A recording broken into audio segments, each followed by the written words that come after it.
Number 1 में लिखेंगे, क्या हो गया? प्रकाश वैद्युत प्रभाव की घटना में नंबर 1 में नियम ही इंपॉर्टेंट है। प्रकाश वैद्युत प्रभाव की घटना में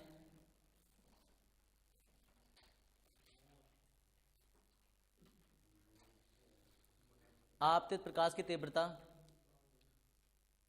आपतित प्रकाश की तीव्रता, आपतित प्रकाश की तीव्रता इलेक्ट्रॉनों की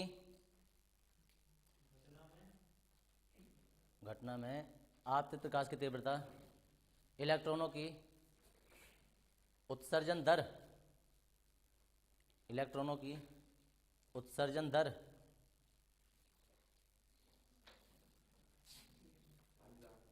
उत्सर्जन दर के अनुक्रमानुपाती होती है।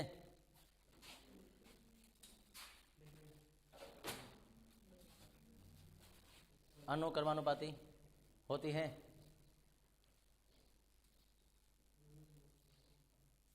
होती है। नंबर नेक्स्ट,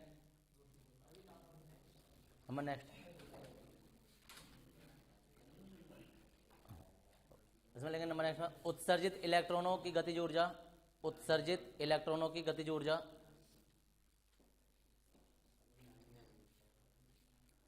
उत्सर्जित इलेक्ट्रॉनों की गतिज ऊर्जा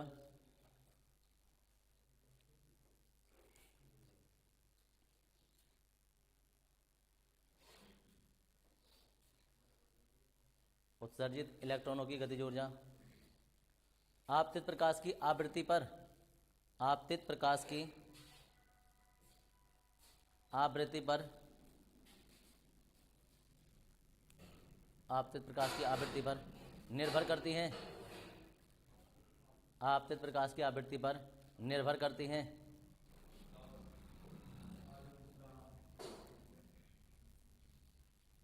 निर्भर करती हैं। नंबर नेक्स्ट, धातु के पृष्ठ से, धातु के पृष्ठ से इलेक्ट्रॉनों को उत्सर्जित, धातु के पृष्ठ से इलेक्ट्रॉनों को उत्सर्जित करने के लिए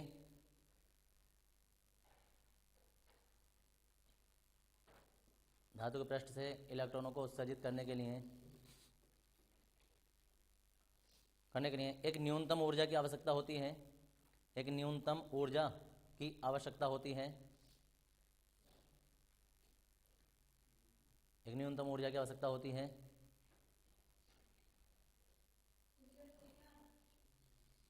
जैसे एक न्यूनतम ऊर्जा की आवश्यकता होती है, जैसे ये तो आ गया, जो वहीं बैठ गया, जैसे उस धातु कार्यफलन कहते हैं, जैसे उस धातु, उसके साथ ही बैठ जाओ, तो जैसे उस धातु का कार्यफलन कहते हैं, जैसे एक न्यूनतम ऊर्जा की आवश्यकता होती है, जैसे उस धातु का कार्यफलन कहते हैं।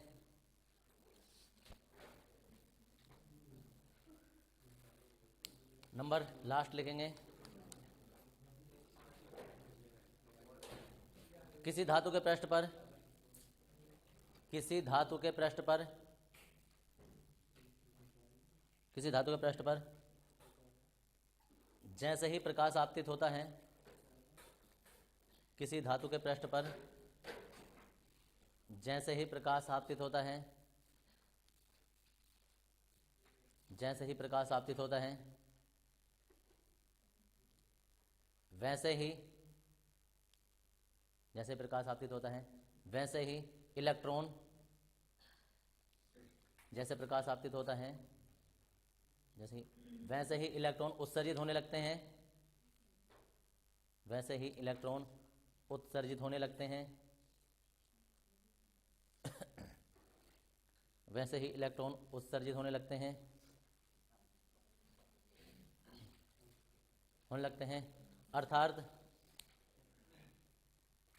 अर्थात प्रकाश के आपतित होने, अर्थात प्रकाश के आपतित होने, प्रकाश के आपतित होने तथा इलेक्ट्रॉनों के उत्सर्जित होने, प्रकाश के आपतित होने तथा इलेक्ट्रॉनों के उत्सर्जित होने के मध्य कोई समय पश्चता नहीं होती है, कोई समय पश्चता नहीं होती है।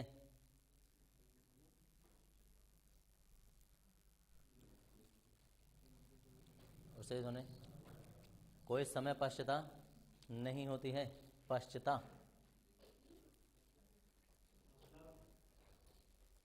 देखो इधर, ये क्या है मतलब, चारों नियमों को समझ लो।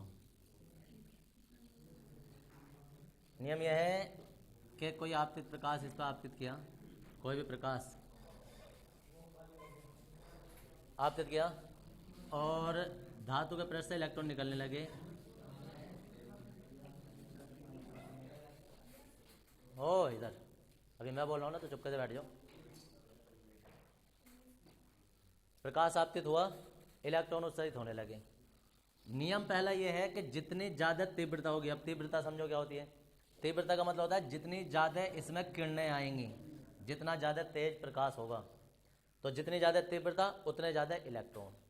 याद रखना, जितनी ज़्यादा तीव्रता उतने ज़्यादा इलेक्ट्रॉन, मतलब इलेक्ट्रॉनों की दर। तो दर का मतलब होता है कि वही संख्या, अगर जो इसमें 10 प्रकाश किरणें पड़ेंगी तो 10 के 10 इलेक्ट्रॉन निकलेंगे। उत्सर्जन दर जो होगी ना प्रति सेकंड 10 हो जाएगी। ऐसा अगर जो 100 किरणें पड़ेंगी तो 100 इलेक्ट्रॉन निकल जाएंगे। यानी आपतित प्रकाश की तीव्रता जो है, तीव्रता सही से याद रखना इस बात को, इलेक्ट्रॉनों की संख्या समझ लेना या दर समझ लेना, दर के अनुक्रमानुपाती होती है। दूसरा था कि ये जो प्रकाश आ रहा था इसकी आवृत्ति, आवृत्ति मतलब न्यू, और आवृत्ति क्या होती है, आवृत्ति होती है इसके कंपनों की संख्या। अब सोचो ये क्या है कि जितनी ज़्यादा आवृत्ति होगी इलेक्ट्रॉनों की गतिज ऊर्जा E के बराबर उतनी ही ज़्यादा होगी। यानी कि जो उत्सर्जित इलेक्ट्रॉन है इनकी गतिज ऊर्जा मतलब होता है यहाँ तक तो ये निकल गए, निकलने के बाद आगे वो कितनी तेज़ी से चलेंगे वो बात है। तो इलेक्ट्रॉनों की जो गतिज ऊर्जा है वो आवृत्ति पर निर्भर करती है। अब सोचो कि किसकी ऊर्जा ज़्यादा होगी। तुम सोचो कि एक तरंग जो थी ना वो ये ऐसे नहीं, तुम यह देखो इस पर पड़ गई, इलेक्ट्रॉन इसने निकाल दिया। एक तरंग जो है ना वो ये पड़ी और इसने अपना इलेक्ट्रॉन निकाल दिया। इलेक्ट्रॉन 1 है, ये 1 है, ये 2 है। किसकी किसकी गतिज ऊर्जा ज़्यादा होगी, 1 इलेक्ट्रॉन की 2 इलेक्ट्रॉन की? 2 की। क्यों? देखो इधर आवृत्ति जो होती है ना वो कंपनों की संख्या होती है, जितने ज़्यादा कंपन उतनी ज़्यादा गतिज ऊर्जा। तो ये जो ना ये देखो आराम से बड़ी धीरे धीरे तरंग कंपन कर रही है, आराम आराम से आ रही है ये, और ये फटाफट फटाफट कंपन करते हुए आ रही है। तो जितने ज़्यादा कंपन होते हैं यानी कि आवृत्ति इसकी ज़्यादा है, इसकी ज़्यादा है तो गतिज ऊर्जा भी इसी की ज़्यादा होगी। तो जितनी ज़्यादा आवृत्ति उतनी ज़्यादा गतिज ऊर्जा। तीसरा पॉइंट उन्होंने बोला कि ये कल भी बताया था मैंने, कार्यफलन जो था कि सोचो हमने कोई किसी धातु के पृष्ठ पर 10 जूल ऊर्जा का प्रकाश डाला, इलेक्ट्रॉन नहीं निकले, 11 डाला नहीं निकले, जैसे 12 किया इलेक्ट्रॉन निकल गए। तो किसी भी धातु को कम से कम एक न्यूनतम ऊर्जा की आवश्यकता होती है, उससे कम अगर जो ऊर्जा डालोगे। ऐसा नहीं है कि कोई लोहे की धातु है तुमने उस पर टॉर्च डाली और इलेक्ट्रॉन निकलने लगेंगे, ऐसा नहीं होता है। धातु अगर लोहे की है तो लोहे को इतना प्रकाश चाहिए जितने में वो इलेक्ट्रॉन निकाल सके। तो हर किसी धातु को प्रकाश का कार्यफलन नहीं होता है, धातु का कार्यफलन होता है कि भाई धातु को कम से कम इतनी ऊर्जा की आवश्यकता है, इतनी ऊर्जा की आवश्यकता है कि वो इतनी ऊर्जा से चाहिए ताकि वो इलेक्ट्रॉन निकाल सके। समझ गए? सोचो कोई गेट पे एक मोटा तगड़ा सा आदमी खड़ा है और किसी पतले दुबले आदमी ने आकर उसके लात मारी, वो हिलेगा ही नहीं। समझ गए? इलेक्ट्रॉन निकला ही नहीं। और कोई उससे भी मोटा ताजी आदमी अगर जो पीछे जाकर लात मारे वो गिर जाएगा, मतलब कि पृष्ठ से निकल गया। निकल गया मतलब कि उस आदमी को हिलाने के लिए कम से कम उतनी ऊर्जा की आवश्यकता तो हो जितने में वो हिल सके। तो ऐसे किसी भी धातु में, और एक और बात याद रखना, अलग अलग धातु के लिए अलग अलग पावर होती है। अगर तुमने सोचो कि सबसे कम आसानी से जो इलेक्ट्रॉन आराम से दे देते हैं, जिसमें लाइट सबसे तेज आ जाती है, जिसके सोलर सेल वगैरह बनाए जाते हैं, वो होती है सीजियम धातु। क्वेश्चन आया था कि सबसे कम कार्यफलन या सबसे सुग्राही धातु कौन सी होती है प्रकाश विद्युत प्रभाव के लिए? सीजियम होती है। इसलिए अगर जो हम कोई से भी लोहे के पैनल भी बनाएंगे ना तो उसके ऊपर सीजियम की परत चढ़ा देते हैं ताकि प्रकाश ना भी निकले ना, एक बार को सूरज दिखाई ना दे कि सूरज नहीं निकला आज, तो भी उसमें फोटोन आए और उससे इलेक्ट्रॉन निकाल दें। अब उसी हिसाब से क्रम फिर बढ़ता रहता है कि पता चला चांदी हो गई, फिर पोटेशियम हो गया, सोडियम हो गया, या फिर लोहा हो गया। अब तुमने कोई प्रकाश डाला और तुमने सीजियम से इलेक्ट्रॉन निकाल दिए। अब वही प्रकाश तुम लोहे पर डाल के निकालना चाहो तो जरूरी नहीं है कि निकल जाएंगे। लोहे के लिए कार्यफलन अलग होगा, चांदी के लिए अलग होगा, सीजियम के लिए अलग होगा। समझ आ रहे?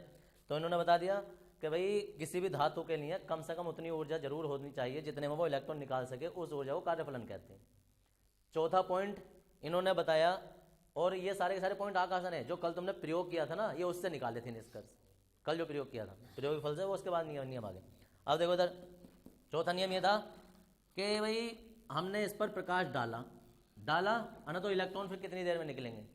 तो ऐसा नहीं है कि भाई हमने इस पर प्रकाश डाला और आराम से प्रकाश आया और वो चाय वाय पानी पीकर आराम से तसल्ली से इलेक्ट्रॉन निकाला ना, भाई चलेंगे अभी रुक जा 2-4 मिनट, ऐसा नहीं है।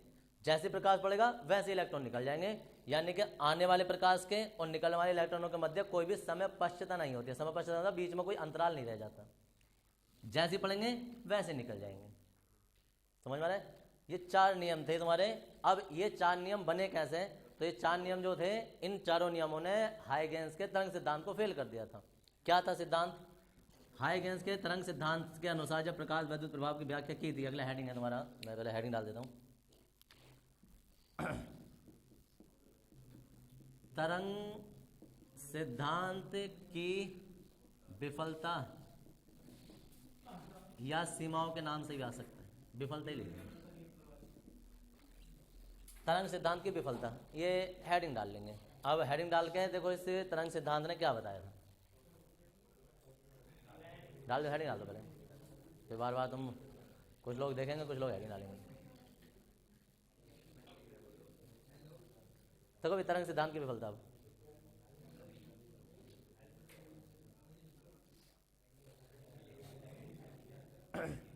देखो भाई, इन्होंने बताया था तरंग सिद्धांत के अनुसार कि कोई प्रकाश आपतित किया, इलेक्ट्रॉन निकले, तो इन्होंने बोला कि इलेक्ट्रॉनों की जो तीव्रता होती है,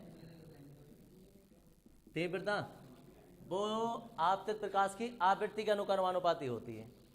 इस सिद्धांत के अनुसार था कि जो इलेक्ट्रॉनों की तीव्रता होती है वो आपतित प्रकाश की आवृत्ति के अनुक्रमानुपाती होती है, जबकि प्रयोगों के आधार पर यह पाया गया कि इलेक्ट्रॉनों की जो गतिज ऊर्जा है, वो आवृत्ति के अनुक्रमानुपाती होती है। ये जो आया था, इन्होंने क्या बना दिया, इन्होंने ये बोल दिया तरंग सिद्धांत के अनुसार ये था, जबकि प्रयोगों के आधार पर ये था।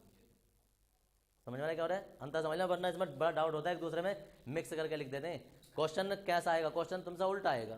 क्वेश्चन ऐसा आएगा कि तरंग सिद्धांत की विफलता के कारण लिखिए, या तरंग सिद्धांत की विफलता किसे कहते हैं, और इसके सिद्धांत पर या इसके आधार पर प्रकाश वैद्युत प्रभाव के नियमों की व्याख्या कीजिए। और नियम तो पता नहीं कितनी बार आ रखे हैं तुम्हारे इसके, प्रकाश वैद्युत प्रभाव के ये चारों नियम बहुत बार आ रखे हैं। तो हाँ, अब ये 4 नियम तुम्हें तभी पता चलते हैं तब पहले ये तरंग सिद्धांत की विफलता है। आप कोई विफलता पहले करवा देते, अगर विफलता पहले करवा दे तो फिर ये तुम्हें पता नहीं चलता, क्योंकि प्रायोगिक फल पहले करवाना पड़ता है और प्रायोगिक फल से नियम बने। अब देखो इधर कि इन्होंने बोला था कि प्रकाश की जो तीव्रता है, आपतित प्रकाश की तीव्रता, ये इलेक्ट्रॉनों की कहाँ गया, ठीक, हाँ, आपतित प्रकाश की तीव्रता उसकी आवृत्ति के अनुक्रमानुपाती होती है, या ऐसे बोलो कि आपतित प्रकाश की तीव्रता इलेक्ट्रॉनों की गतिज ऊर्जा के अनुक्रमानुपाती होती है। ठीक है, जितनी ज्यादा तीव्रता होगी उतनी ज्यादा गतिज ऊर्जा होगी।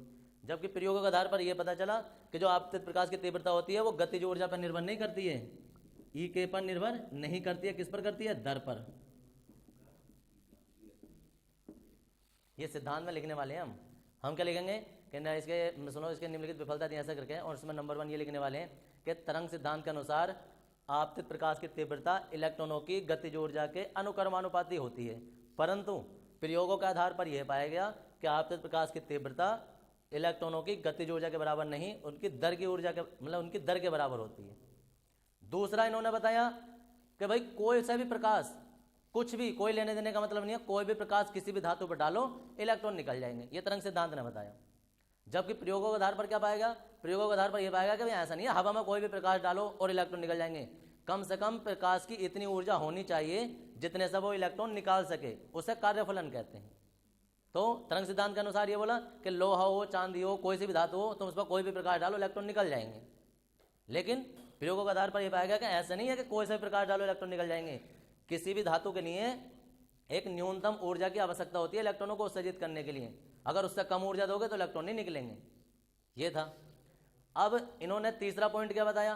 तीसरा पॉइंट बताया कि जैसे ही कोई प्रकाश आपतित होता है तो वो किसी धातु के पृष्ठ के एक इलेक्ट्रॉन को न मिलकर ना धातु के सारे इलेक्ट्रॉनों को बराबर बढ़ता है। सोचो इस प्रकाश की ऊर्जा 10 थी तो ये 10 ऊर्जा इस इलेक्ट्रॉन को इसे थोड़ी थोड़ी सब में बटेगी। जब पृष्ठ के सारे इलेक्ट्रॉनों में बराबर बटेगी तो बटने में टाइम लगेगा। तो वो आखिरी वाला इलेक्ट्रॉन जब निकलेगा तो यहाँ से ऊर्जा जाने में और यहाँ तक जाने में कुछ टाइम लगता है। तो प्रकाश के आने में, इलेक्ट्रॉनों को उत्सर्जित होने में समय पश्चता होती है। ये इन्होंने बताया था। जबकि प्रयोगों के आधार पर क्या पाया गया? प्रयोगों के आधार पर यह पाया गया कि प्रकाश के आपतित होने और इलेक्ट्रॉनों को उत्सर्जित होने में कोई समय पश्चता नहीं होती है। समझ गए? तो जो ये नियम थे ये उसके जस्ट उल्टे थे। ठीक है जी, जो ये नियम थे ये जस्ट उसके उल्टे थे, इसलिए ये फेल हुआ और ये चल रहा है। अब ये सिद्धांत 4 नियम थे, लेकिन ये नियम जो थे ना प्रायोगिक फल के आधार पर तो थे, लेकिन मौखिक बता दिए गए थे। मौखिक बताए थे, सही तरीके से एक्सप्लेन जो किया और जो पूरी तरीके से इन्होंने विस्तार के साथ प्रयोग करके दिखाया वो आइंस्टीन ने दिखाया। इससे अगला हेडिंग आइंस्टीन ही आने वाला है। लेकिन आइंस्टीन ने अपना कोई सिद्धांत नहीं बनाया था, उन्होंने प्लांक के सिद्धांत पर व्याख्या की थी। प्लांक के सिद्धांत पर, तो आइंस्टीन के सिद्धांत से पहले हम प्लांक का सिद्धांत पढ़ेंगे। वो वैसे सबको पता है, एक लाइन का है। तो प्लांक के सिद्धांत होंगे बाद में। पहला आ जाता है तरंग सिद्धांत। ठीक है जी, अब तरंग सिद्धांत में लिखेंगे।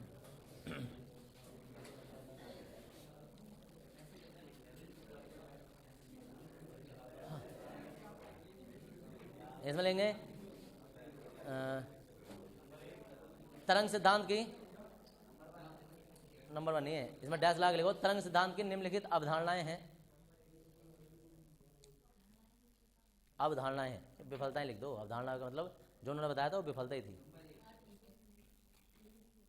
निम्नलिखित अवधारणाएं हैं। नंबर 1,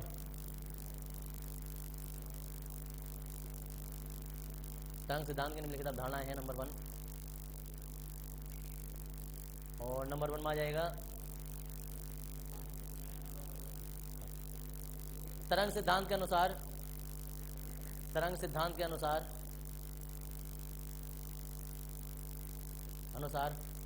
आपतित प्रकाश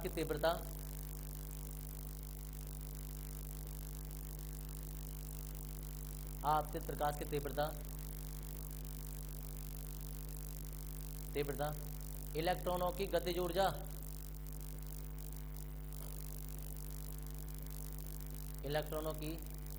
ऊर्जा के अनुक्रमानुपाती होती है।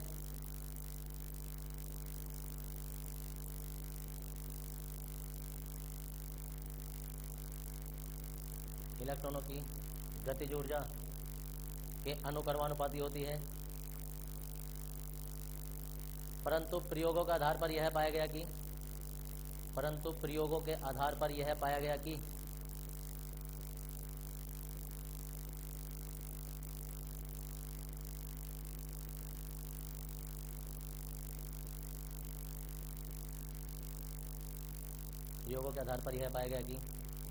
इलेक्ट्रॉनों की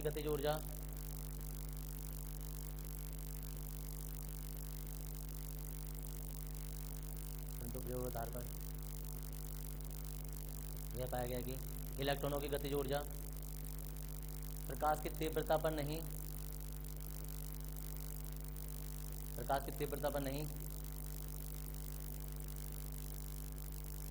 उसकी आवृत्ति पर निर्भर करती है।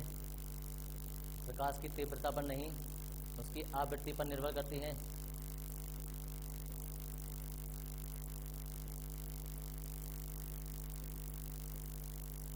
उसकी आवृत्ति पर निर्भर करती है। हो गया। नंबर नेक्स्ट, तरंग सिद्धांत के अनुसार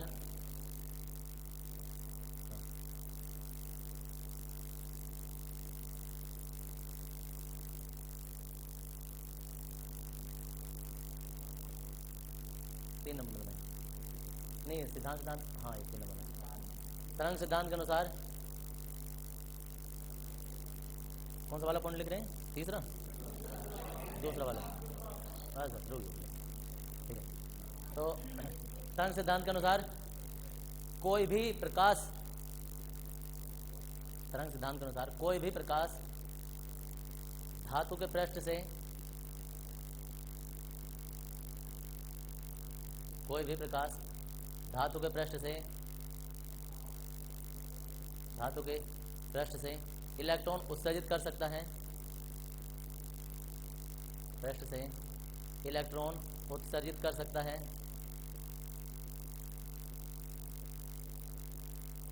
बशर्ते उसकी ऊर्जा, बशर्ते, हाँ लिखना पड़ेगा ऐसे, बशर्ते उसकी ऊर्जा, बशर्ते, शर्तें लागू ना होती हैं,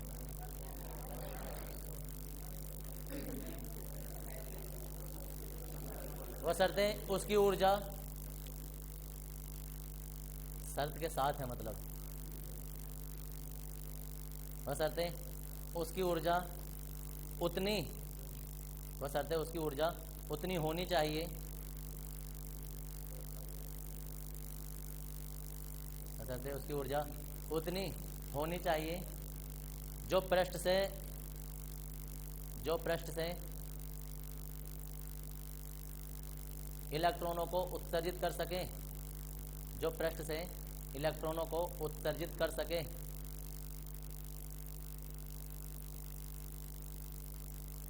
उत्सर्जित कर सके। हो गया नंबर लास्ट, तीन ही है इसमें, हाँ नंबर लास्ट लेंगे। तरंग सिद्धांत के अनुसार, तरंग सिद्धांत के अनुसार, तरंग सिद्धांत के अनुसार जब आपतित प्रकाश,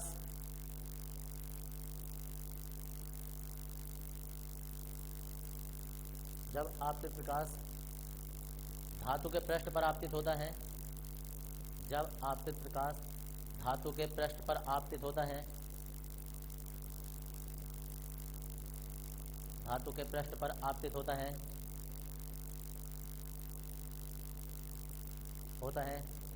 तो वह पृष्ठ पर आपतित होता है, तो वह धातु के पृष्ठ पर उपस्थित,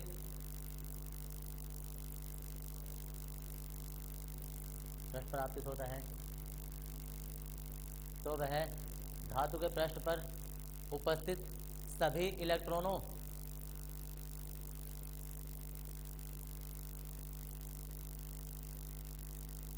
धातु के पृष्ठ पर उपस्थित सभी इलेक्ट्रॉनों में एक समान रूप से वितरित होता है,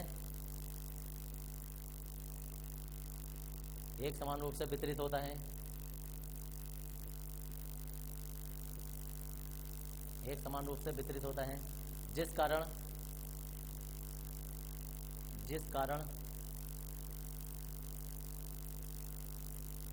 जिस कारण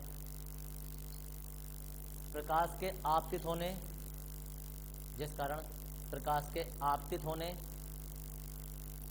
तथा इलेक्ट्रॉनों के उत्सर्जित होने,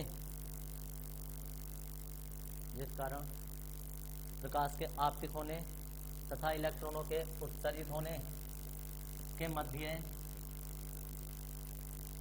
के मध्य समय पश्चता आ जाती है, के मध्य समय पश्चता आ जाती है, के मध्य समय पश्चता आ जाती है,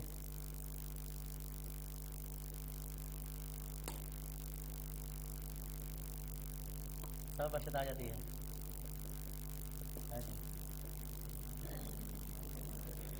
प्लांक का क्वांटम सिद्धांत,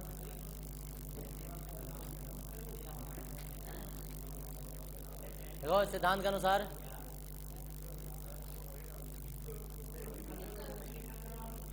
हाँ जी, नहीं विफलता, विफलता आती है नंबर, जो नंबर आते हैं ना, नंबर जितने नंबर में क्वेश्चन कैसा आ रहा है तो वो उसकी लेंथ से पता चल जाता है कि कितनी नंबर में आने वाला है। तो मैं अंदाजा अभी नहीं लगेगा, लेकिन जब तुम बोर्ड का एग्ज़ाम देने के लिए तैयार हो जाओगे ना, उस टाइम पर तुम्हें शब्दों के साथ ना समय भी बता दिया जाएगा कि कितने समय में तुम्हें कितने शब्द लिखे जाने,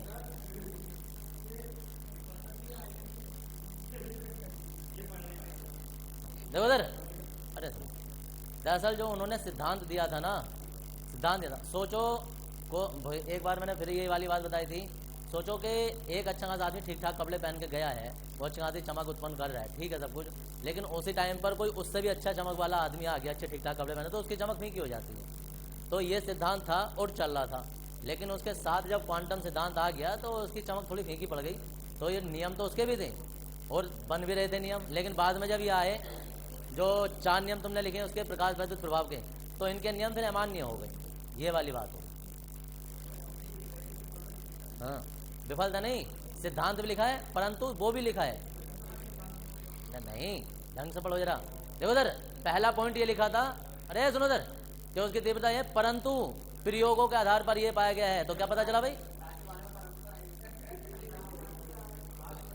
अच्छा लास्ट वाले की बात करो, सुनो उधर, अरे सुनो उधर, अगर तुम्हें लास्ट वाले में एक लाइन और ऐड करनी है तो वो जो उसके नियम की लाइन है ना, जो सबसे लास्ट वाले नियम की उसकी लाइन है, वो ऐड कर सकते हो। क्या ऐसे लिखा था ना कि प्रकाश में समपश्चता आ जाती है, तो एक लाइन ऐड कर सकते हो, मैंने जानबूझ के लिखवाई नहीं, कि परंतु प्रयोगों के आधार पर यह पाया गया है कि प्रकाश का आपतित होने तथा इलेक्ट्रॉनों को उत्सर्जित होने के मध्य कोई समपश्चता नहीं होती है।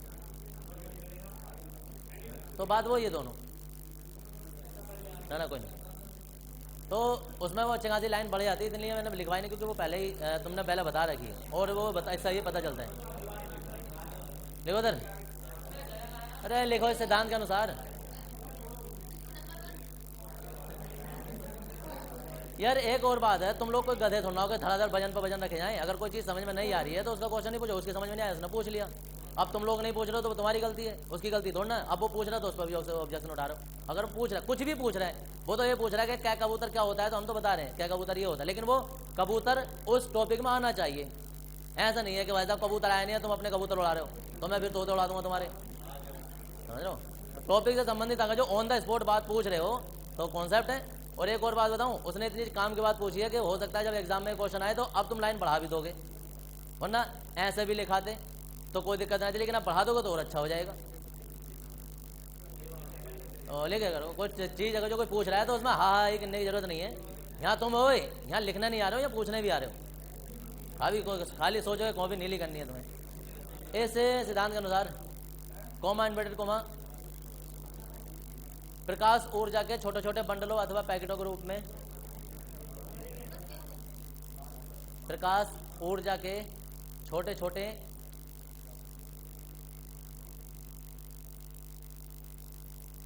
ये बंडलों अथवा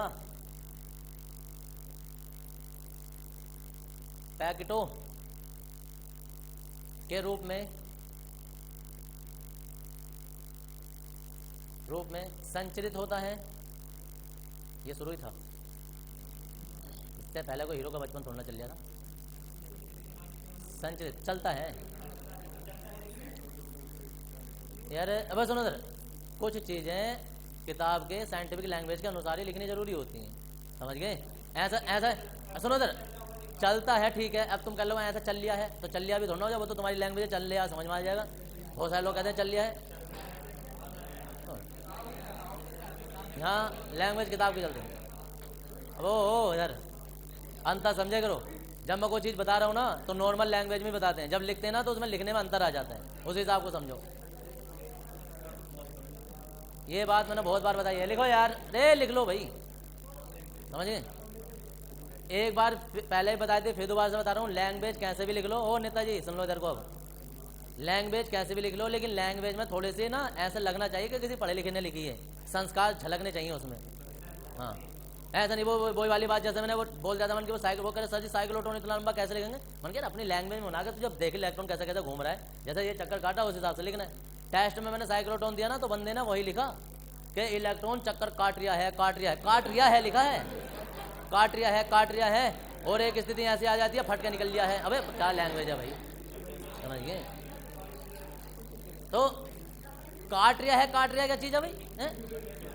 वो मैंने भले से चलो बोल दिया, इसका मतलब ये तो ना वो लिख दिया, वह काटता है मतलब इलेक्ट्रॉन घूमता है, जैसे बोलोगे भाई एक डिश से दूसरे डिश में प्रवेश करता है, एक चक्कर पूर्ण हो जाता है फिर दूसरे डिश में प्रवेश कर जाता है। बोलने में लिखने में लैंग्वेज कितनी अच्छी लग रही, पढ़ने में भी। अब वही चीज़ को तुम उठा के ऐसा बोलते हो भाई साहब चक्कर काट रिया है, क्या तरीका है भाई? तो बेटा यहाँ तो काट रिया है, वो पहाड़ों पर ना कटा तो फिर तुम्हारे टीचर तुम्हारी जो कॉपी चेक करते ना, मोस्टली गढ़वाल के टीचर मोस्टली गढ़वाल के टीचर जो होते हैं ना वही चेक करते हैं। यहाँ के पूरे पूरे बंडल निकल जाते हैं उधर की ओर को। तो जो किताब से पढ़ाते हैं ना, अबे सुनो इधर, अबे गलती की पूछ, जो किताब से पढ़ाते हैं ना, हाँ जो किताब से पढ़ाते हैं ना, तुम किताबी लैंग्वेज समझो। ऐसे दुनिया में बहुत सारे टीचर हैं, यहाँ किताब से और नॉर्मल लैंग्वेज दोनों है। मैं अपनी लैंग्वेज क्यों यूज करता हूँ पता है? क्योंकि लोगों को आसान लगती है, इसलिए लोग आते हैं।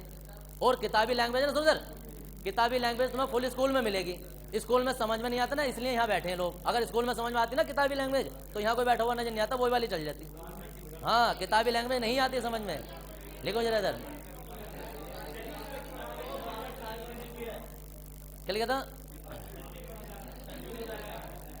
संचित होता है जिन्हें फोटोन कहते हैं। प्रकाश ऊर्जा के छोटे छोटे बंडलों अथवा पैकेटों के रूप में संचरित होता है, जिन्हें फोटोन कहते हैं। जिन्हें फोटोन कहते हैं, फोटोन कहते हैं। प्रत्येक फोटोन की ऊर्जा, प्रत्येक फोटोन की ऊर्जा ये E बराबर h न्यू होती है। E बराबर h न्यू। उसी लाइन में लिख रहे हैं भी, प्रत्येक फोटोन की ऊर्जा E बराबर h न्यू होती है, जहां h प्लांक नेतांक, जहां h प्लांक नेतांक तथा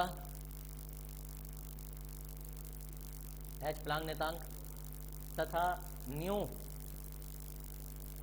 प्रकाश की ऊर्जा है। जहां h प्लांक नेतांक तथा न्यू प्रकाश की ऊर्जा है। सॉरी ऊर्जा कहां से आ गई यार, आवृत्ति है, आवृत्ति है, आवृत्ति है। हो गया? इन्वर्टर को हम बंद कर देंगे, ऑनलाइन लाइन से लेंगे।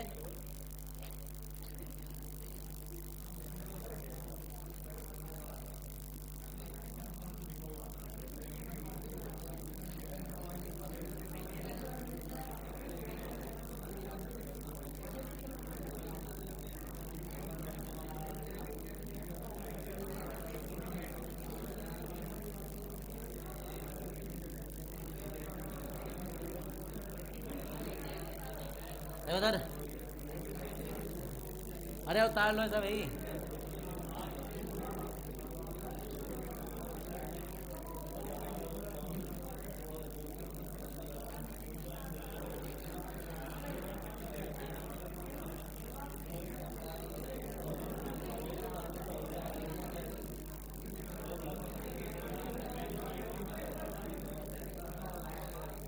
फिर क्या हो गया भाई?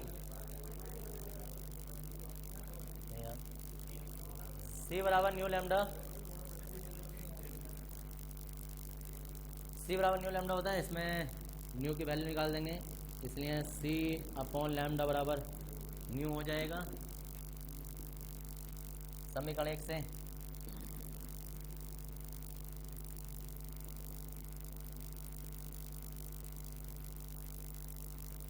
HC अपॉन लैम्डा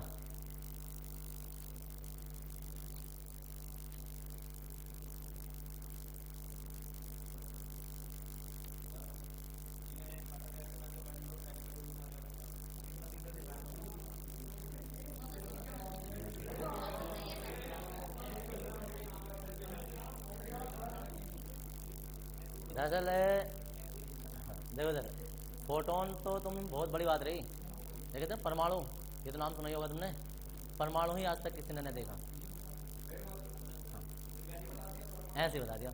अब परमाणु किसी ने देखा नहीं है, लेकिन सोचो परमाणु के बारे में बताया, परमाणु गोलाकार होता है, समझ गए। परमाणु के अंदर भी बता दिया उन्होंने कि नाभिक होता है, नाभिक पर धनावेश होता है, और नाभिक के चारों ओर ये बताया कि इलेक्ट्रॉन घूम रहे हैं। फिर नाभिक के अंदर भी बताया कि नाभिक के अंदर प्रोटॉन न्यूट्रॉन होते हैं, ठीक है जी।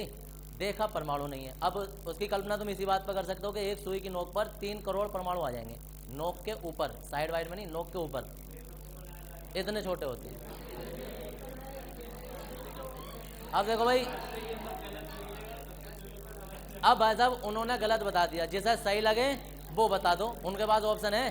देखो सर, ऐसा नहीं है कि तुम नई खोज करोगे, उससे पहले डाल्टन आ चुके हैं, डाल्टन के बाद टॉमसन आ गए, टॉमसन के बाद रदरफोर्ड आ गए, रदरफोर्ड नील बोहर आ गए, नील बोहर के बाद सोमरफील्ड आ गए, बहुत सारे मॉडल आ गए हैं। उसके बाद जो है वो महुआ खड़े का मॉडल आ जाएगा, क्या दिक्कत है? महुआ खड़ा है पूरा प्लस हो जाएगा। तो जी देखो भाई, उन्होंने तो बोल दिया कि यही है, अगर किसी को भरोसा ना तो भैया तुम अपना बता दो और उसे सिद्ध कर दो, ठीक है जी। तो ये कोई मशीन से देखा नहीं गया है। अरे यार अब सुन भी लो इधर, हमारे पास जो यंत्र हैं, हमारे पास जो यंत्र हैं, सोचो कौन कौन से हैं कि मिलीमीटर तो हम अपनी आँख से नॉर्मली देख लेते हैं, 10 की घात -3 तो हम अपनी आँख से देख लेते हैं, 10 की घात -6 जो होता है ना वो हम अपनी आँख से नहीं देख पाते हैं, उसमें हमें माइक्रोस्कोप की जरूरत पड़ती है। 10 की घात -9 नैनोस्कोप होता है, नैनोमीटर जिसे कहते हैं हम, तो नैनोस्कोप तक हम देख सकते हैं। जो छोटे छोटे ट्रांजिस्टर आईसी वगैरह आती हैं वो नैनो में आ रही हैं। पूरी पूरी एलईडी, बड़े बड़े इतने बड़े टीवी जो है ना, वो एक पूरी की पूरी फ्लैट स्क्रीन में बना दिए, बड़े बड़े मोटे मोटे मोबाइल एक पूरे शीशे में कन्वर्ट कर दिए। तो तुम ये मत सोचना कि वो उसमें शीशे में कुछ नहीं लगा हुआ, उन शीशे के अंदर ही ये लगे हुए होते हैं नैनोमीटर में। अब हमारे पास जो है ना वो 10 की घात -9 तक देखने की यंत्र हैं, मशीनें हैं। अब परमाणु का जो आकार होता है ना वो 10 की घात -10 होता है, हम थोड़ी सी पीछे हैं बस। कभी ना कभी हम पिकोमीटर बना लेंगे, 10 की घात -12 जब हम देखना शुरू कर देंगे ना, उस टाइम तक हम परमाणु देख लेंगे, ठीक है जी। तो ज़्यादा दूर है नहीं, हम कुछ कदम दूर हैं। जब कभी पिकोमीटर बन जाएगा या पिकोस्कोप बन जाएगा तो उस टाइम तक परमाणु दी जाएगा। लेकिन नाभिक देखने के लिए हमें फेंटोमीटर की जरूरत पड़ेगी और वो 10 की घात -15 होगा, ठीक है ना जी। हाँ, फिर नाभिक के अंदर भी देख पाएंगे हम। और अब तक तुम लोगों ने सिर्फ 3 कणों के नाम सुने हैं, इलेक्ट्रॉन, प्रोटॉन, न्यूट्रॉन, ठीक है जी। सुनकर तुम्हें थोड़ा और ताज्जुब होगा कि उस परमाणु के अंदर 30 और भी कण होते हैं, ठीक है जी। 30 कण होते हैं टोटल कुल, अब तक जितने खोजे जा चुके हैं। अब कोई कहे वो कहाँ होते हैं भाई, तो कुछ नाम तो लगभग 10 कण तो तुम अभी पढ़ लोगे, अब तक लगभग 20वें चैप्टर तक। फोटोन भी एक तरीके से वहीं आता है, लेकिन अभी तुमने क्या पढ़े, ये इलेक्ट्रॉन, प्रोटॉन, न्यूट्रॉन पढ़े। उसके बाद में तुम पढ़ोगे अभी अल्फा, बीटा, गामा, वो नाभिक के अंदर से निकलेंगे। फिर एक होगा एक पॉजिट्रॉन, एक होता है पाई मेसोन, एक होता है न्यूट्रिनो, एक होता है एंटी न्यूट्रिनो, एक होता है गामा फोटोन। ये सारे के सारे जो है ना ये उसी के अंदर से निकलेंगे, समझिए। जिन्होंने खोज करी इनकी, तो सुनो इधर, ये सारे के सारे ना खोजे किसी ने भी हो, लेकिन मतलब ये है परमाणु किसी ने देखा नहीं है, लेकिन उसके अंदर भी 30 कण होते हैं, परमाणु के अंदर भी होते हैं। तो वो अलग अलग सिचुएशन है, हेडिंग लिखेंगे अभी ना, कल नहीं करेंगे, अभी लिखा भी करेंगे 8 बजे अभी।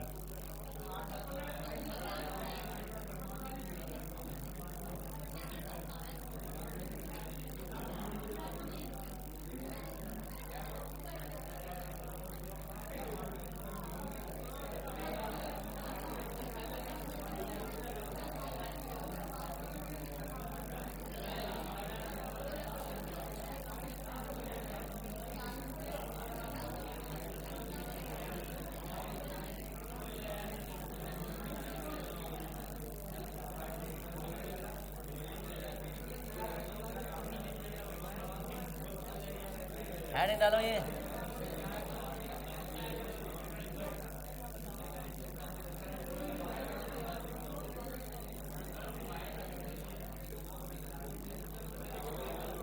आइंस्टीन द्वारा प्रकाश वैद्युत प्रभाव की व्याख्या।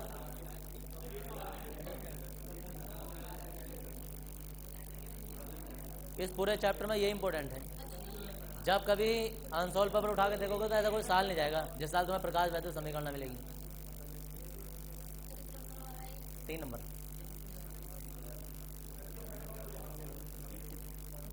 यही मिलेगी। इस पर तो अगर तुम किसी उसमें मॉडल पेपर में या कहीं अनसॉल्व पेपर वगैरह में देखो ना सन, तो ऐसा हो गया ऐसा क्या 1991, 92, 93, 94, 95, 96, शायद देखो एक आध साल मिस होगा, 2001, 2002, 3, 4, 5, 6, 7 ऐसे लिखो भी होंगे इस पर, तो लिखो भी ऐसी होती शायद नहीं आया। लेकिन इसका मतलब ये मत सोचना कि पिछले साल हमारे यहाँ नहीं आया तो उत्तराखंड में नहीं आया, हो सकता है गढ़वाल वाले मॉडल में उसमें आ गया। वो अनसोल्व पेपर में देख कर पता चलता है, क्योंकि जो उत्तराखंड में आता है ना तो जरूरी नहीं है कि तुम्हारे कुमाऊं में आएगा तो भी आया हुआ माना जाएगा। गढ़वाल में आता है ना तो भी मॉडल में आ जाता है कि वो आया हुआ है उसी उसमें इंटर के इसका बोर्ड के एग्जाम में वो दोनों 2 सेट बनते हैं हमारे यहाँ। इसमें लिखेंगे आइंस्टीन ने प्रकाश वैद्युत प्रभाव की व्याख्या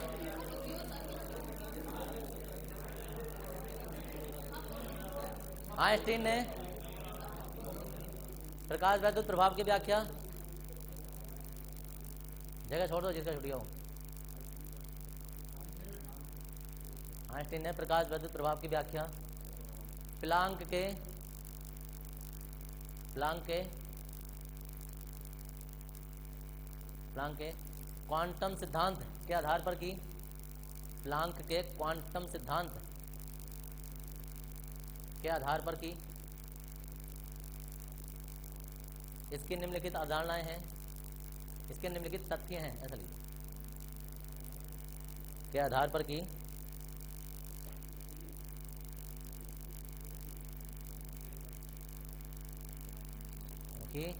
इसके निम्नलिखित तथ्य हैं।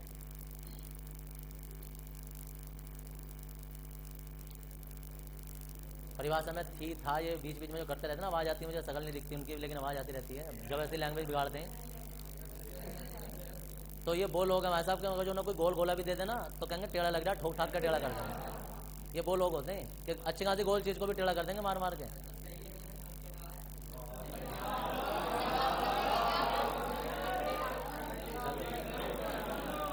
तो हम गलत कब कह रहे हैं?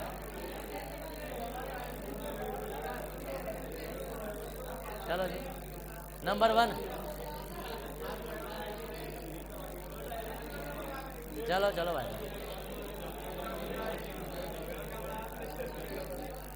अरे वाह, जरा सा मौका मिलना चाहिए। आधे लोग इधर घूम जाएंगे, आधे इधर को, और बच्चे कुछ पीछे घूम जाएंगे। अब अगर जो खुजली मिट गई हो तो देख लो, बस तेरी बातें हो गई। अब ओए अलग से बताना पड़ेगा। नंबर 1 लिखेंगे आइंस्टीन के अनुसार आइंस्टीन के अनुसार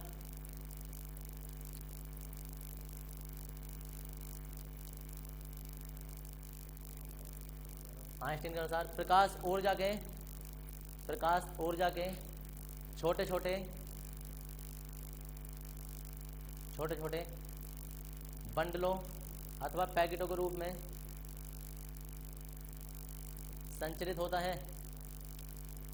तुमको कोई नया नियम नहीं है, पहले पढ़ लिया तो पढ़ लिया, लेकिन उन्होंने मान लिया कि प्लांक ने सही बताया है।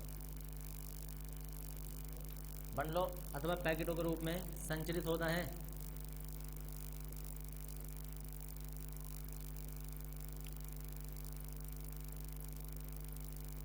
एक मिनट देख लेना जरा, देखो उन्होंने क्या बताया। इन्होंने बताया कि कोई धातु है ये, ठीक है जी। अब जब धातु पर कोई प्रकाश आपतित होता है, ये प्रकाश है ऊर्जा के छोटे छोटे बंडलों के रूप में चलता है। कोई बड़ी बात नहीं बताई, ये पहले से बता सबको। उसके बाद इन्होंने बताया कि जो पृष्ठ पर ये धातु के जो इलेक्ट्रॉन होते हैं ना, वो बद्ध होते हैं। बद्ध का मतलब क्या होता है कि किसी न किसी से जुड़े हुए हैं, ये अपना आप नहीं निकल सकते। दूसरा पॉइंट बताया। तीसरा पॉइंट ये बताया कि इन इलेक्ट्रॉनों को, धातु के पृष्ठ से इलेक्ट्रॉन को उत्सर्जित करने के लिए एक न्यूनतम ऊर्जा की आवश्यकता होती है। न्यूनतम ऊर्जा की आवश्यकता होती है, उसे धातु का कार्यफलन कहते हैं। तीसरा पॉइंट उन्होंने बताया। चौथा पॉइंट उन्होंने बताया कि कोई भी जब फोटोन, कोई भी आपतित प्रकाश का एक फोटोन होगा h न्यू, वो धातु के किसी एक इलेक्ट्रॉन पर जाकर टकराता है। उन्होंने क्या बताया तरंग सिद्धांत में कि सारे के सारे पृष्ठ के सारे इलेक्ट्रॉनों पर बट जाता है। उन्होंने बताया कि सारे इलेक्ट्रॉनों पर नहीं बटता है, वो एक फोटोन किसी एक इलेक्ट्रॉन से जाकर टकराता है, ठीक है जी, और उसे ही उत्सर्जित करेगा बस। और ये बताया। तीसरा इन्होंने बताया, मतलब जो नेक्स्ट पॉइंट होगा तुम्हारा, कि ये जो फोटोन है इसकी ऊर्जा, ये जब जैसे किसी पृष्ठ के किसी इलेक्ट्रॉन से टकराता है तो इलेक्ट्रॉन द्वारा अवशोषित कर लिया जाता है। अवशोषित कर लिया जाता है, यानी कि ये पूरा का पूरा फोटोन ये इलेक्ट्रॉन अवशोषित कर लेगा। जब अवशोषित कर लेगा तो ये पृष्ठ के भीतर 10⁻⁸ मीटर की दूरी तय करेगा। लगभग ना के बराबर ही दूरी तय करेगा। ऐसा नहीं है तुम 100 कई किलोमीटर चल गया, ढंग से देख लेना, 10⁻⁸ है, ठीक है ना, माइक्रोमीटर से बहुत ज़्यादा छोटा है। इतनी दूरी तय करेगा। ऐसा समझना जैसे कोई चीज़ जाकर टकराई और वो थोड़ी सी पीछे को हट गई, तो ऐसी ये चीज़ टकराई, इलेक्ट्रॉन थोड़ा सा हट गया, तब उसके बाद ये उत्सर्जित होता है। ये सब आइंस्टीन ने बताया कि जब फोटोन क्या होता है कि कोई भी प्रकाश का एक फोटोन किसी एक इलेक्ट्रॉन द्वारा अवशोषित कर लिया जाता है। ठीक है जी। जब कोई फोटोन किसी इलेक्ट्रॉन द्वारा, पृष्ठ के इलेक्ट्रॉन द्वारा अवशोषित कर लिया जाता है तो वह इलेक्ट्रॉन 10 की घात धातु के भीतर ही 10 की घात -8 मीटर की दूरी तय करता है और उसके बाद उत्सर्जित हो जाता है। लास्ट का पॉइंट उन्होंने क्या बताया कि अगर किसी प्रकाश की 100 ऊर्जा है, सोचो, और वो 100 ऊर्जा जो है वो किसी एक इलेक्ट्रॉन से जाकर टकरा गई, एक फोटोन की ऊर्जा किसी इलेक्ट्रॉन से जाकर टकरा गई, तो वो ऊर्जा 2 भागों में बट जाती है।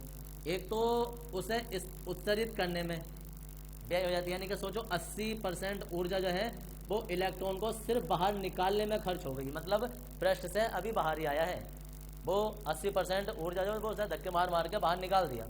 अब बाहर निकाल दिया इसका मतलब अभी वो पृष्ठ पर ही बैठा है, चला नहीं है। बाकी जो इसकी अभी कितनी 100 में से 80 खर्च हो गई, कितनी बची 20, जो ये 20 बची ना वो इसकी गतिज ऊर्जा के रूप में खर्च होती है, उसे चलाने में खर्च होती है। तो क्या पता चला, पता ये चला कि जो इलेक्ट्रॉनों की आपतित प्रकाश की जो ऊर्जा होती है, ये जो 100 ऊर्जा थी, ये 80 तो खर्च हो गई इलेक्ट्रॉनों को उत्सर्जित करने में और 20 खर्च हो गई उन्हें चलाने में। ठीक है, तो जो इलेक्ट्रॉनों को उत्सर्जित करने में ऊर्जा खर्च होती है ना, उसे कार्यफलन कहते हैं, कार्यफलन। और जो इलेक्ट्रॉनों को चलाने में ऊर्जा खर्च होती है, चलने के लिए होती है, उसे गतिज ऊर्जा कहते हैं। तो आपतित प्रकाश की जो कुल ऊर्जा होती है वो कार्यफलन और गतिज ऊर्जा के बराबर होती है। इसे ही प्रकाश वैद्युत समीकरण कहते हैं, जो तुम्हारा हेडिंग है। इसे थोड़ा सा और सोल्व कर देंगे। हाँ जी, इलेक्ट्रॉन विद्युत धारा बनती है। अब सोचो प्रकाश इस पर पड़ा, सही से समझ लो, प्रकाश इस पर पड़ा, इलेक्ट्रॉन निकले। हम तो सिर्फ एक इलेक्ट्रॉन के विधान बोले, उसमें लाखों निकलते हैं। अब लाखों इलेक्ट्रॉन पर तुमने यहाँ से धातु जंक कर दिया, ऐसे जंक्शन दे दिया, धातु जंक्शन मतलब काई वगैरह से इससे टच कर दिया। और जब इलेक्ट्रॉन यहाँ से निकलते हैं ना, ढंग से समझ लेना, इलेक्ट्रॉन जब यहाँ से निकलते हैं, इलेक्ट्रॉन निकल गए तो धातु का पृष्ठ कैसा हो जाएगा? पृष्ठ इलेक्ट्रॉन निकल गए, पृष्ठ कैसा हो जाएगा? धनात्मक। पृष्ठ धनात्मक, इलेक्ट्रॉन वाला है सिरा ऋणात्मक। एक सिरा इधर से आ जाएगा, एक सिरा इधर से आ जाएगा, यहां लगा दो, बल्ब जल जाएगा। इसी सिद्धांत पर, अरे सुन लो यार, इसी सिद्धांत पर जितने भी सोलर पैनल बने होते हैं ना, वो इसी सिद्धांत पर बने होते हैं कि यहाँ पर प्रकाश पड़ता है और उसके साइड से कहीं से उन्होंने उससे तार दे रखा होता है, एक पृष्ठ के नीचे से एक पृष्ठ के ऊपर से। उसमें कोई इतनी बड़ी रॉकेट साइंस ढूंढने लगी होती है, 2 ही तार जा रहे होते हैं, देख लेना जाके, समझ गए? 2 तार जा रहे होते हैं, उसके पृष्ठ से जा रहा होता है, एक नीचे जा रहा था। अब जरा उसके मॉडिफिकेशन आ गया है, नई नई कंपनी अलग अलग थोड़े थोड़े अवतार कुछ ना कुछ करते रहती है, कहना भाई पहले ये वाला मोबाइल बना, उसके बाद ये बना, उसके बाद ये बना, ऐसे करते करते स्टार्टिंग में पैनल का सिद्धांत तो वही है भाई, मोबाइल का काम तो एक ही रहेगा कि भाई वो नंबर लगाओ, क्लिक करो, फोन तो लगना ही लगना है, चाहे उसमें 1000 फंक्शन आ जाए, एक काम तो जरूरी करेगा। तो ऐसे कितने भी पैनल आगे को आते रहे, लेकिन एक काम तो जरूरी करेगा कि सूर्य का प्रकाश पड़ेगा, धारा निकलेगी, ये काम तो उसे करना ही करना है। अब इसके बाद उन्होंने मॉडिफिकेशन करने के लिए, कंपनी ने अपने रेट बढ़ाने के लिए, कुछ करने के लिए क्या कर दिया, कभी देखो हमने सीजीएम की परत चढ़ा दी, कुछ क्या कहते हैं कि हमने सिल्वर की अर्ध पार्क में झिल्ली लगा रखी है ना, इससे क्या फायदा होगा, है ना, इससे ये फायदा होगा कि मौसम खराब होगा ना तो भी इससे इलेक्ट्रो वो धारा निकलेगी। फिर कह रहे भाई और क्या फायदा, है ना, इसके ऊपर हमने एक लेड की या उसकी पीबी की एक परत और चढ़ा दी पिन्ने की, है ना, उससे क्या होगा भाई, है ना, उससे ये होगा कि बारिश में खराब नहीं होगा।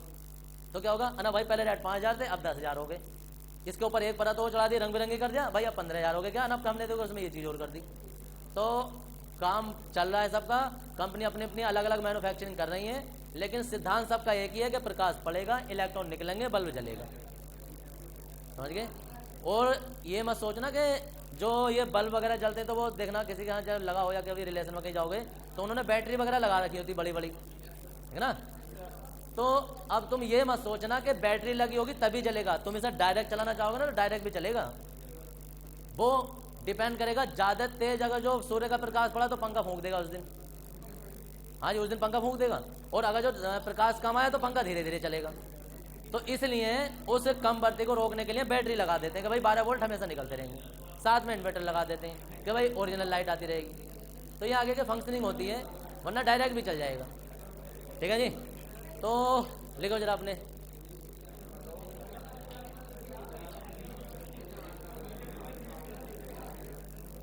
अब ओ आविष्कार हो, आज ही खोज करोगे क्या? बस देखो भाई, हाँ करंट मारेगा धोए निकाल देगा, भाव ले हो रहे बहुत तेज आएगा। इसकी लाइट इन्वर्टर के थ्रू देखो ना तो मर भी जाएगा आदमी, चिपक जाएगा इससे।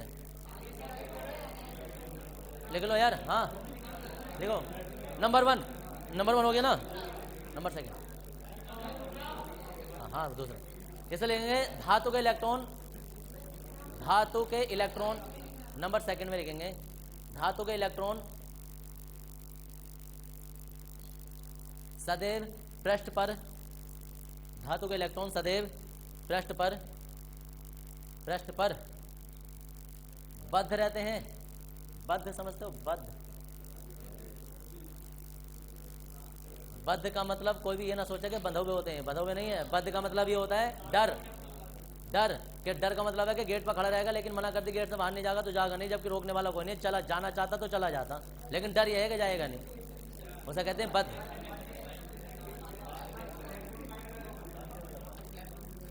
अरे विद्युत बल के कारण रुके रहते हैं। अंतराण्विक आकर्षण बल होता है। नंबर थर्ड लिखेंगे, नंबर थर्ड बद्ध रहते हैं, ये तो लिखा होगा, रहते लिखा यार, होता कहां से लिखा, बद्ध रहते हैं। नंबर नेक्स्ट लिखेंगे, जब कोई प्रकाश फोटोन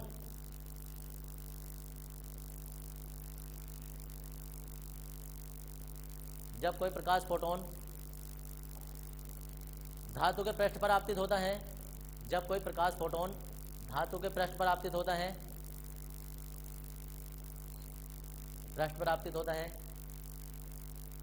तो वह पृष्ठ के एक इलेक्ट्रॉन द्वारा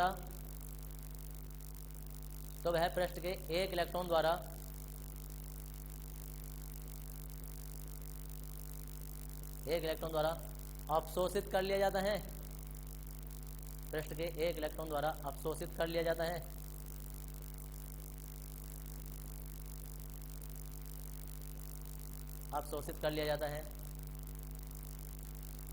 नंबर नेक्स्ट, किसी इलेक्ट्रॉन को धातु के पृष्ठ से उत्सर्जित करने के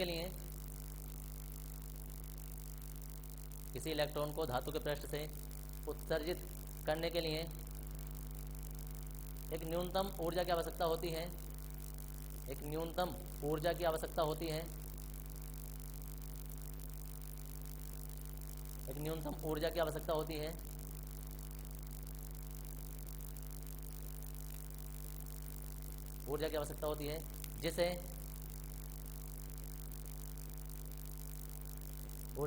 होती है जिसे उस धातु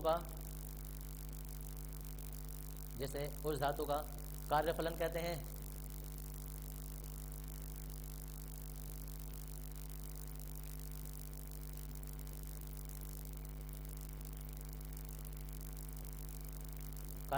हैं। नंबर नेक्स्ट, आपतित प्रकाश की ऊर्जा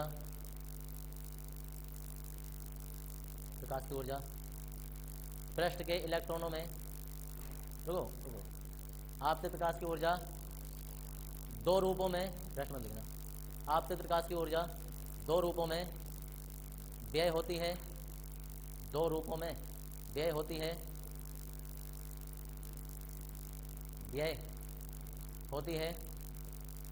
अर्थात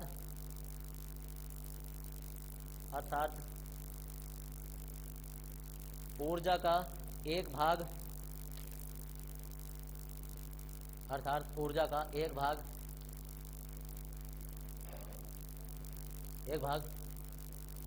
धातु के पृष्ठ से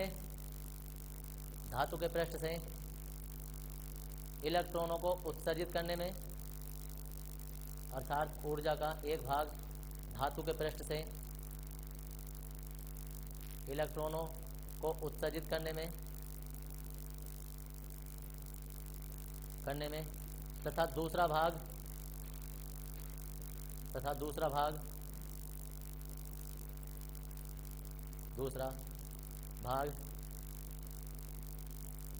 उत्सर्जित इलेक्ट्रॉनों, दूसरा भाग, उत्सर्जित इलेक्ट्रॉनों की गतिज ऊर्जा के रूप में व्यय होता है। उत्सर्जित इलेक्ट्रॉनों की गतिज ऊर्जा के रूप में व्यय होता है।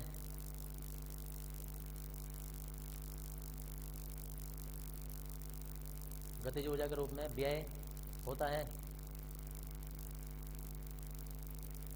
व्यय होता है। नई लाइन से लिखेंगे, नंबर नहीं है, नई लाइन से लिखेंगे। यदि आपतित प्रकाश की ऊर्जा, यदि आपतित प्रकाश की ऊर्जा कैपिटल ई, कैपिटल ई धातु का कार्यफलन पाई जीरो, धातु का कार्यफलन पाई जीरो, धातु का कार्यफलन पाई जीरो, और इलेक्ट्रॉनों की गतिज ऊर्जा, और इलेक्ट्रॉनों की गतिज ऊर्जा ई के हो, गतिज ऊर्जा ई के हो, तब तो तब, और तब में है ये ई बराबर पाई जीरो प्लस ई के बराबर क्या हो जाएगा भाई, ई के बराबर हो जाएगा ई माइनस पाई जीरो। हाँ जी, हाँ।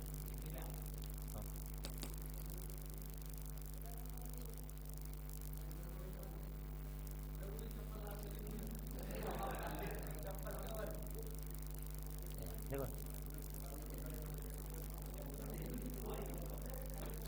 देख जो चलेगी समीकरण अभी, वो जो तुमने चारों नियम पढ़े हैं ना, प्रकाश दोबारा से आएंगे अभी।